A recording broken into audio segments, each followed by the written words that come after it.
Assalamualaikum warahmatullahi Waalaikumsalam. wabarakatuh. Sehat. Alhamdulillah luar biasa. Mohon maaf kalau waktunya ya Bu, ada beberapa pertanyaan yang harus saya berdiskusi dengan pimpinan terkait dengan materi pengambilan keputusan bagi seorang pimpinan di decision maker. Bahwa di pembelajaran kami itu ada paradigma dilema ketika mengambil sebuah keputusan. Ini adalah pertanyaan pertama, Ibu Nelti sebagai seorang kepala sekolah, bagaimana sih dapat mengidentifikasi kasus-kasus yang merupakan dilema etika atau juga moral? Jadi kasus yang kayaknya itu tidak banget. Jadi kalau ngambil keputusan itu pasti yang pertama harus lihat regulasi peraturannya, peraturan dari atasnya gimana, misalnya peraturan permennya dulu, dia permen kan kita berarti Pak Menteri ya Pak Menterinya gimana, sampai dari Menteri, nah dinas kita tuh menurunkannya apa, terus itu kan biasanya sebelum juga membuat keputusannya, nah itu yang kita ambil. Jadi udah diturunkan, baru ini kita ambil keputusannya. Ya, jadi nggak usah bingung, karena memang ada peraturan yang ditetapkan. Kita berpegang pada peraturan, sudah. Orang misalnya orang merasa itu nggak adil, ya kita kok nggak bisa adil dan tidak adil, ini peraturan gini. Bicara rasa mah semuanya subjektif. Ya, kadang kan pengambilan keputusan itu ada rasa kasihan, bertabrakan dengan keadilan. Jadi kita tetap intinya yang pertama harus berpegang pada peraturan. Kalau misalnya nih peraturan itu sama orang itu begitu gimana ya, kesian kita. Jadi kita ambil berdasarkan sifatnya pribadi. Dan dia juga harus memahami ini adalah kerjaan saya, terus nggak selamanya gitu, saat ini itu. Jadi intinya adalah dasarnya itu adalah peraturan. Ya. Baik, kemudian pertanyaan kedua, Ibu sebagai pimpinan dalam menjalankan pengambilan keputusan sekolah untuk kasus-kasus di mana ada dua kepentingan yang sama-sama benar atau sama-sama mengandung nilai kebajikan, itu bagaimana? Ambil peraturan lebih tinggi. Peraturan lebih tinggi ya. Misalnya nih, kayak paspor rapat ada undangan sudin, ada undangan dinas, ya pergi ke dinas, nggak ke sudin, itu peraturannya lebih tinggi. Jadi sekali lagi memang dasarnya adalah peraturan. Kemudian sebagai pimpinan juga, langkah-langkah atau prosedur apa sih Bu yang biasanya Ibu lakukan selama ini untuk mengambil keputusan? Kalau ada keputusan itu dari atas kan udah ya peraturannya, kan kita punya jajaran itu juga harus disampaikan, terus bisa juga diminta pendapatnya ketika kasusnya itu pelik gitu. Kita tinggal pendapat ke teman-teman rekan kita yang duduk di jajaran manajemen. Jadi ini bisa kita diskusikan dulu. Jadi yang pertama adalah lihat dulu peraturannya, kemudian yang kedua didiskusikan di wilayah manajemen, di ranah manajemen, setelah itu baru diambil keputusan bersama, kesepakatan. Kemudian hal apa saja itu yang selama ini Ibu anggap efektif dalam pengambilan keputusan pada kasus dilema etika. Itu ketika misalkan ada guru ya sama izin berkali-kali, tapi ternyata Ibu hanya meminta satu, tapi ternyata dia lebih Ya, tetap harus diajak bicara, ngomong, face-to-face. Persoalannya itu apa sih sebetulnya? Cari solusinya. solusi itu kan kita bisa ada plan A, plan B, kembaliin semuanya dalam ngambil keputusan itu. Jadi kita tawarin kayak gini, itu gimana? Ini masalah begini. Oke, saya paham masalah itu. Karena itu sendiri sebagai pegawai punya sebagai pegawai.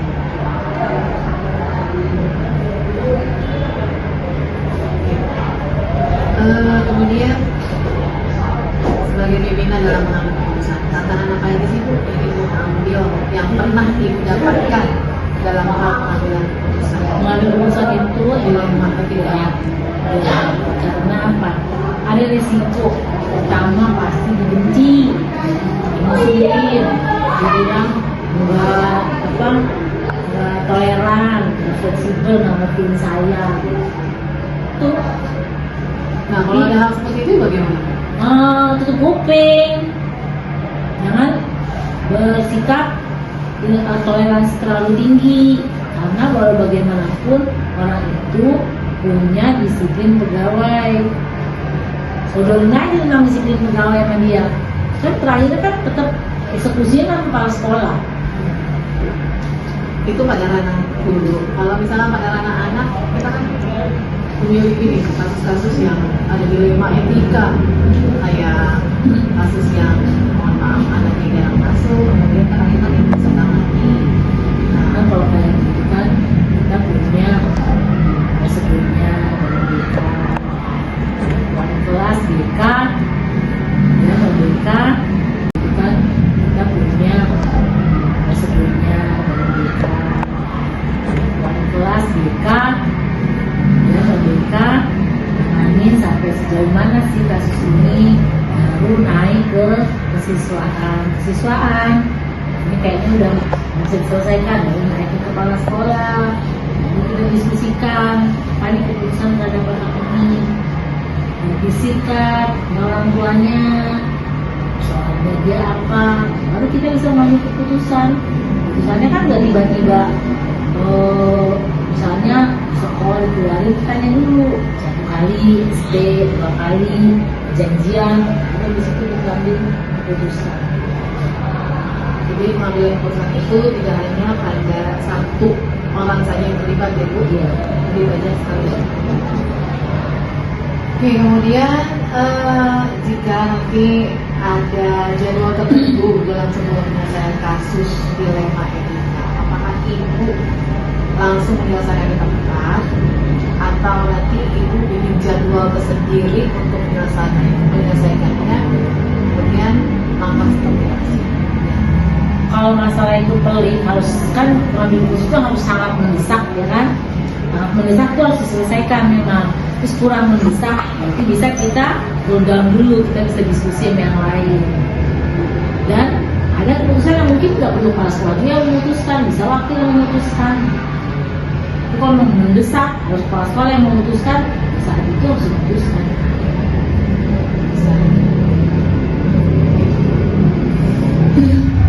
Kemudian faktor-faktor apa aja sih Bu yang selama ini mempermudah Ibu untuk mengambil keputusan dalam kasus dilema? Diskusi itu yang mempermudah kita mengambil keputusan. Harus diskusi dengan guru-guru yang terkait atau jabatan-jabatan yang terkait,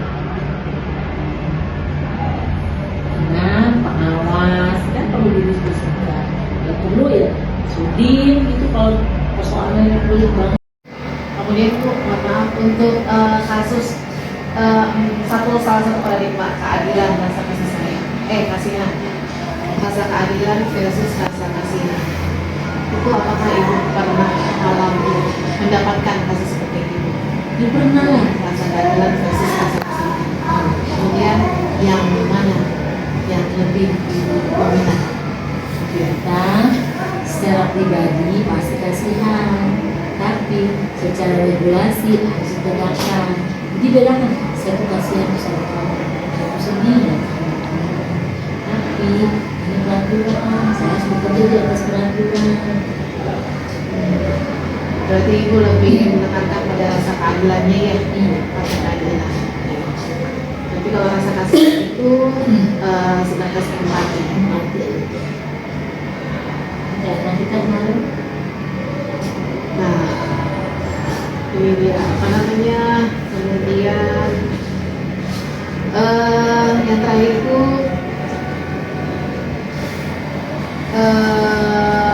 pengalaman dari beberapa kasus yang mungkin banyak sekali yang ibu pernah dapatkan dalam mengambil keputusan.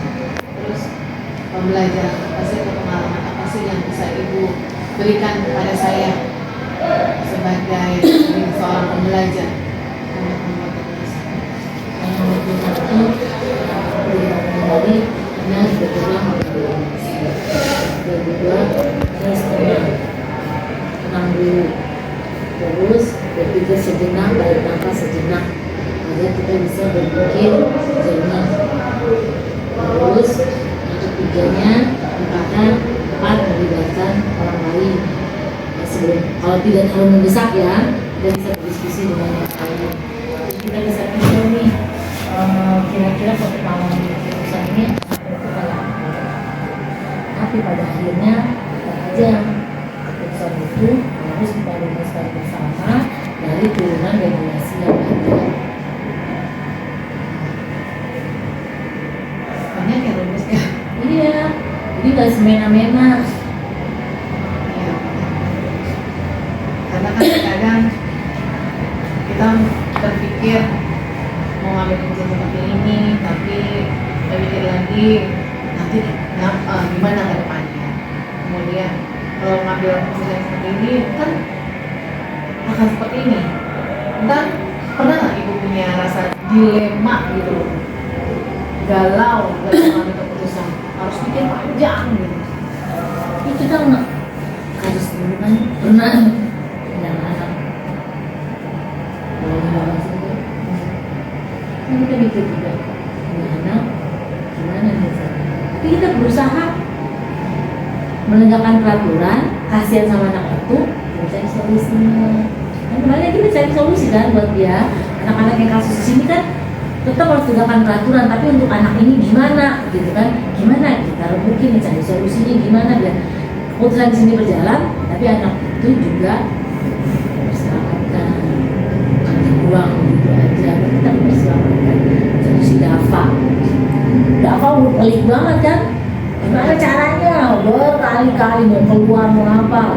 Cari solusinya, temukan solusinya.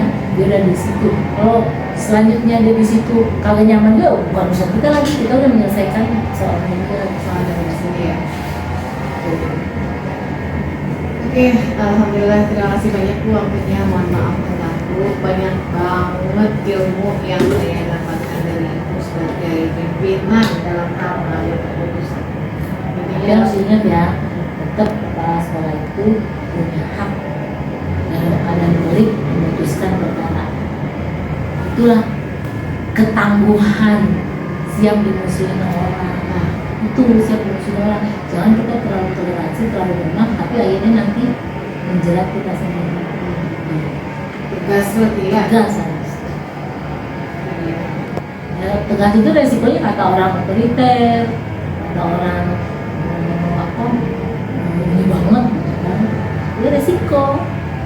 Sekarang yang resiko, misalnya nih kayak orang nggak nonton orang tuh tim naik gunung, mendaki tebing, terus ketika minyak jatuh, kalinya bebannya terlalu berat, apa keputusannya? Gunting satu, biar nggak terselamat. Nah, jangan dia yang bakal digunting bakal jatuh.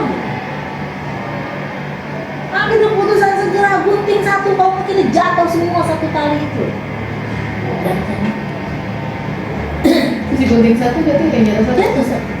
Berarti ada di bawah. Iya, bukan dari korban yang terpaksa itu daripada satu pesawat ke satu tim talinya putus semua. Oh iya, seperti kasus kita berarti ya. Maksudnya anak-anak yang di sini ya. Iya. Gunting satu untuk menyelamatkan yang lain. Sama kayak film perang. Sekarang kita film perang. Ketika satu pasukan harus kembali ke helikopter, terus ada yang ketinggalan. Sementara di belakang pasukan musuh udah ngejar. Kalau ini heli menungguin satu orang itu, maka menang musuh semuanya ke pesawat, tinggalkan dia. Dan yang ditinggalin sudah dia udah paham, go go go gitu. Siap dia ditinggalin di sini, go go untuk menyelamatkan satu pasukan. Itu udah gitu. Oh, luar biasa jadi seorang pemimpin itu. Oke, baik, terima kasih Ibu. Banyak banyak manfaat, banyak ilmu yang saya dapatkan. The real. Memang sih sejujurnya saya banyak belajar dari Ibu dalam berusaha. Kemudian memang membuat keputusan itu tidak mudah. Pasti akan ada suka, tidak suka. Iya. Tapi nggak usah berpikir orang suka dan tidak suka. Ya, dalam keputusan, udah. Terserah mau suka mau kagak, selama lu jadi pegawai ini peraturan mereka. Ada waktunya kita otoriter. Oke, siap. Terima kasih Yanti, sehat-sehat selalu, sukses selalu, sama-sama. Kemudian have fun selalu. Oke, terima kasih. Assalamualaikum warahmatullahi wabarakatuh. Jangan berlaku.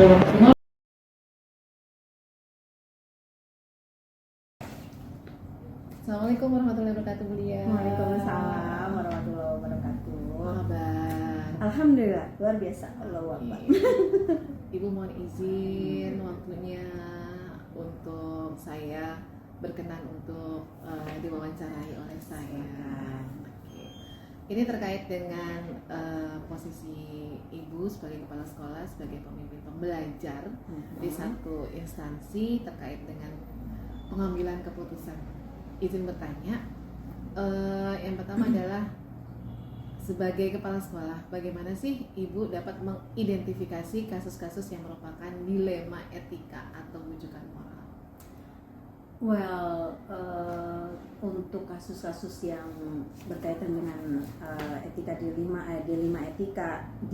etika atau rujukan moral ini biasanya mah datangnya dari laporan atau ada yang bercerita aja, dan itu jatuhnya tidak selalu formal, gitu ya. Jadi kita menerima, Bu ada begini, Bu ada begitu, oh ya udah, kemudian baru kita tindak lanjut biasanya. Kalau misalkan laporannya ternyata antara dilema antara kasihan sama peraturan sama keadilan, itu bagaimana Ibu? Pertama pasti kita merujuknya pada peraturan dulu, itu harus. Jadi ini ada aturan yang bermain nggak di dalamnya.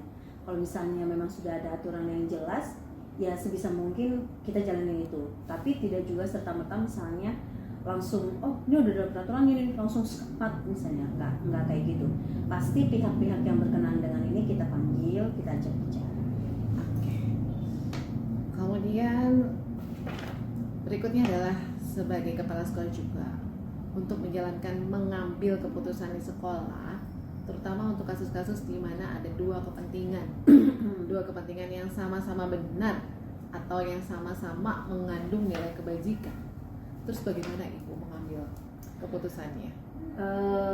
Sebisa mungkin jalani dua-duanya sebenarnya. Artinya kita pasti harus mencari win-win solution karena memang tidak ada yang salah di sana. Jadi kalau misalnya sama itu baik untuk kedua-duanya, maka kita cari jalan tengahnya seperti apa gitu. Okay. Mungkin contoh yang paling mudahnya itu misalnya bagaimana dengan dia dapat tugas dari luar yang itu berkaitan dengan entah kedinasan atau ada tugas pembelajaran misalnya, dengan tugas beliau harus ada di kelas misalnya gitu kan ya. Itu kan sebenarnya mau bagaimana dia menjalankan tugasnya dua-duanya benar ya. Betul gitu.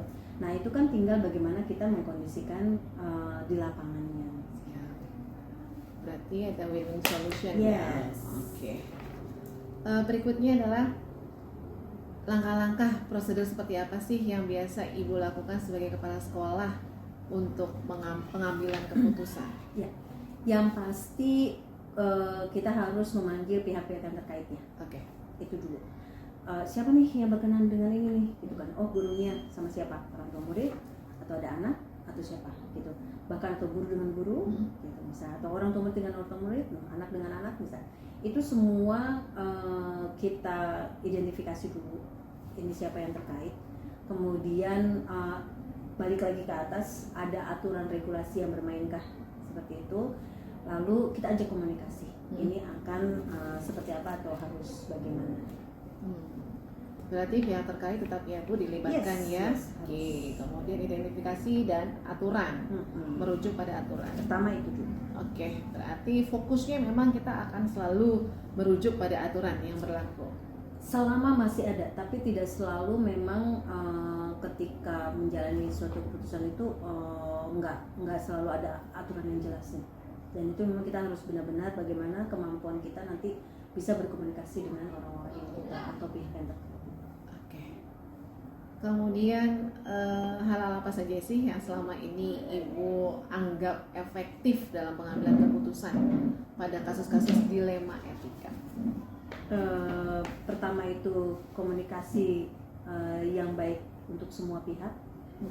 Yang kedua, penerimaan dan kenyamanan keputusan yang diambil oleh semua pihak yang terkait. Penerimaan Diterima keputusan. dengan baik. Hasil Oke. keputusan itu harus diterima oleh semua pihak ini. Mau ada yang melaporkan, yang terlaporkan, pokoknya setelah kita bicara itu harus diterima dengan baik semuanya. Itu berarti akan berhenti masalahnya. Tapi kalau misalnya tidak diterima dengan baik, maka di belakang pasti akan muncul. Ya, itu tadi ya. Sebagai pemimpin kan pasti akan mendengar. Iya. Ya kan, yang baik Ada ataupun lagi. meskipun keputusan sudah dibuat, tapi kan pasti kan ada yang merasa suka dan tidak suka dengan keputusan itu. Nah, bagaimana Ibu menyikapinya? Itu, jadi ketika semua pihak ini dipanggil, pastikan mereka bisa diterima Ibu, bisa diterima Bapak. Iya, apakah kita bisa menjalankannya dengan semua dengan nyaman nih? Nanti kita ke depannya akan begini-begini. Iya bisa, sudah.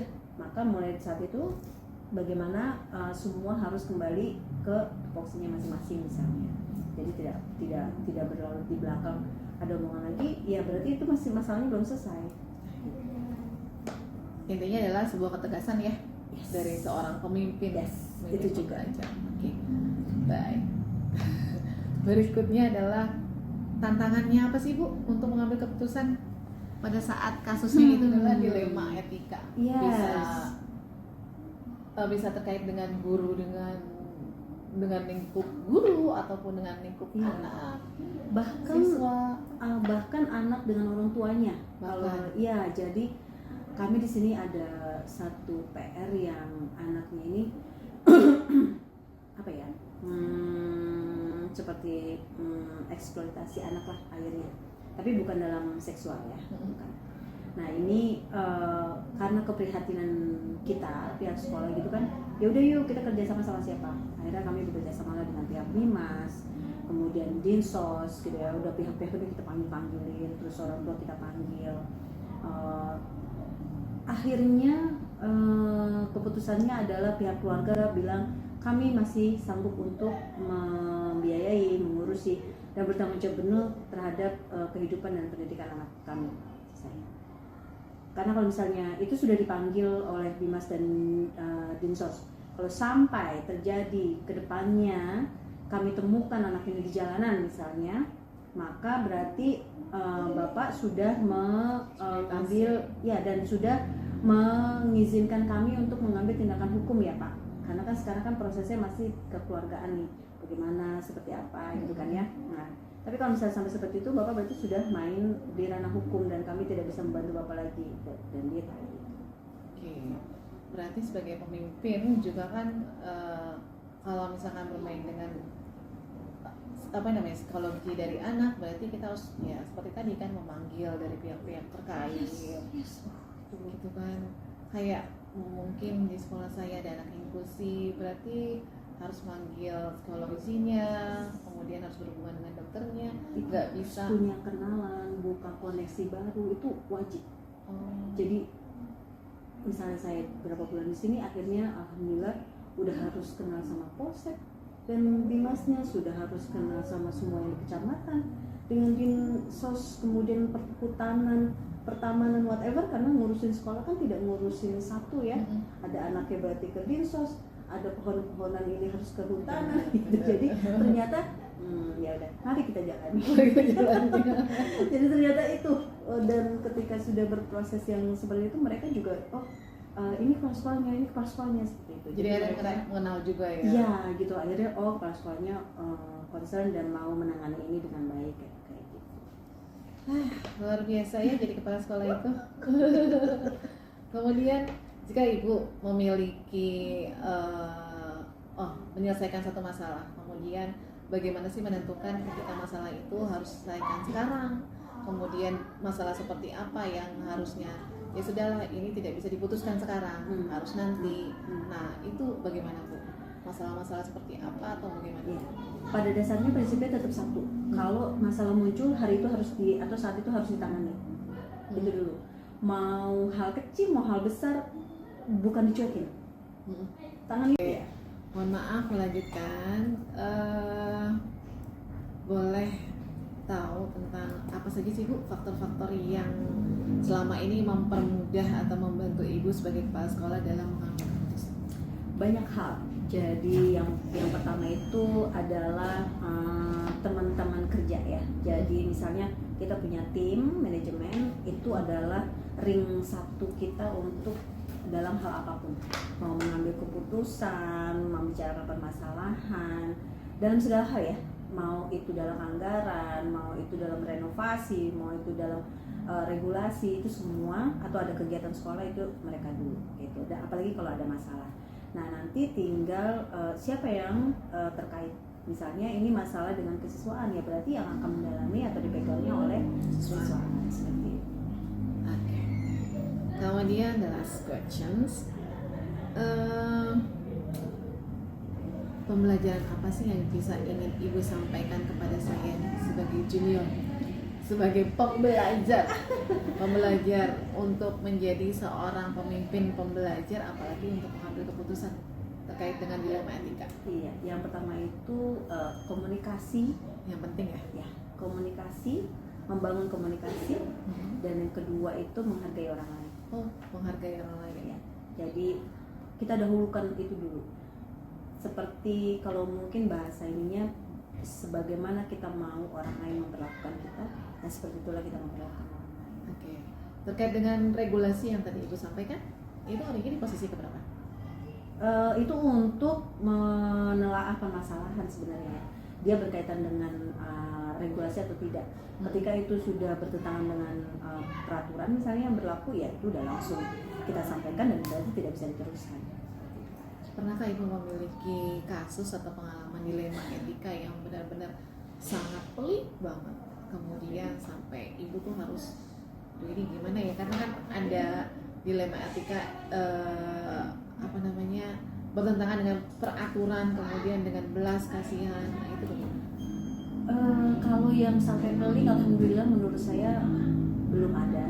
Tapi bahwa saya harus membuka komunikasi dengan banyak pihak itu sudah terjadi beberapa kali.